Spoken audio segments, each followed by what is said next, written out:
I grew up in a home where my father was murdered. My stepfather committed suicide, all before the age of 18. So from the time I was in my mid-20s through, let's say, my mid-30s, I spoke all over the world to teenagers about how to overcome these difficulties, The hook, if you will, the angle was, former athletes doing feats of strength. So there was a variety of things that we, did to ooh and awe the audience, rip phone books in half, bend steel bars in your teeth, rip license plates in half, break handcuffs. Well, the craziest of them all was to break concrete with your head.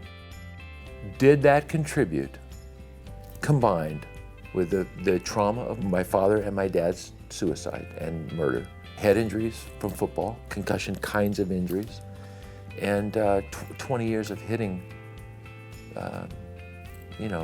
things with my head, I'm sure it contributed to some challenges that I had in my life with judgment, with impulse, with consideration of others. My wife is a survivor of the Pentagon attacks at 9/11.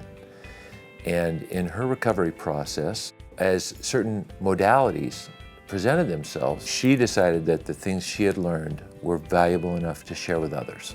And one was this idea of caring for the brain. And so we began to look for books, that could give us more information about that, because we had a commitment that we wouldn't talk about things we hadn't experienced. So we read Change Your Brain, Change Your Life, and we were blown away by the book.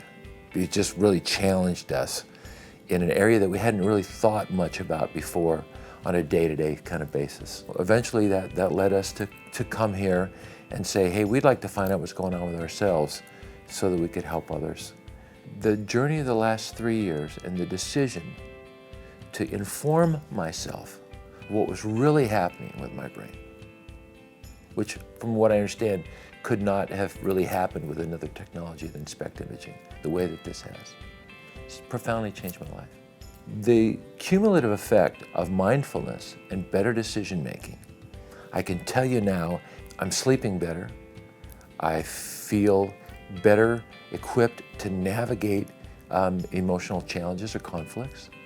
So those are real dramatic changes for me. We thought, what's the one thing that students deal with on a day-to-day basis? It has to do with their emotions, fear, anxiety. So we really focused on that and introduced them to an idea, that I hadn't thought of before I started working with the Amen Clinic. And that was the idea that those emotional experiences we have in our life are connected to our brain health. There's a teacher at Huntsville High School who took this on as a personal passion to make it a core part of her curriculum for her health students. So the first time that we went to see how it was going for her, we saw just the general bulletin board for the school. And it was covered with drawings of brain health. We're like, wow, what's this all about? So then we're there, like right before the first class. So here come the announcements. The student that was making the announcement closed the morning announcements, reminding the students to be good to their brains. We're like, what? It was so exciting to see that it was beginning to shift the culture of the school. Hundreds of students' lives are being impacted just in that little school. If I just do the fast forward into the future on that, I see students who might become better parents, who might treat their children differently than maybe the home life they had. And maybe the long haul of that is it affects destinies, really, of their children and their grandchildren.